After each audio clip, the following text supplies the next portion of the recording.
Afghan Taliban regime اور بھارت کا propaganda گٹھ جوڑ بے نقاب نام نہاد امارات اسلامی کے علم بردار افغان طالبان بدقسمتی سے بھارت کے ہاتھوں میں کھیلنے لگے۔ بھارت اپنے مفاد کے لیے فتنہ الخوارج اور افغان طالبان کو استعمال کرنے لگا۔ بھارتی میڈیا پاکستان مخالف افغان جارحیت کے حوالے سے پروپیگنڈا خبریں پیش کر رہا ہے۔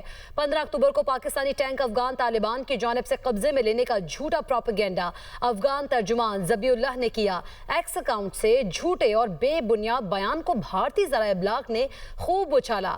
فیکٹ چیک گروپ نے اس جھوٹ سے پردہ اٹھایا کہ روسی ساختہ ٹینک دراصل افغان طالبان کے زیر استعمال ہے۔ ایکس اکاؤنٹ کے ذریعے ذبیح اللہ نے دوسی گیٹ کو تباہ کرنے کے حوالے سے بھی بیان جاری کیا۔ بھارتی میڈیا نے اسے پاکستانی سمت کا بنا کر خوب پروپیگنڈا کیا۔ افغان دوسی گیٹ کو افغانستان کی طرف افغان طالبان کی جانب سے IED لگا کر اڑایا گیا۔ پاکستانی سمت میں موجود گیٹ اپنی اصلی حالت میں موجود ہے جسے کوئی نقصان نہیں پہنچا۔ بھارتی اور افغان میڈیا کی جانب سے کابل میں بم دھماکے کو بھی آئل ٹینکر پھٹنے سے منسوب کیا گیا۔ کابل میں یہ دھماکہ پاک فوج کی جانب سے پریسیجن سٹرائکس کے نتیجے میں ہوا۔ بھارت کا گودی میڈیا اپنے مذموم مزاحم کے لیے فیک اور AI کے ذریعے جعلی ویڈیوز بنانے میں مصروف ہے۔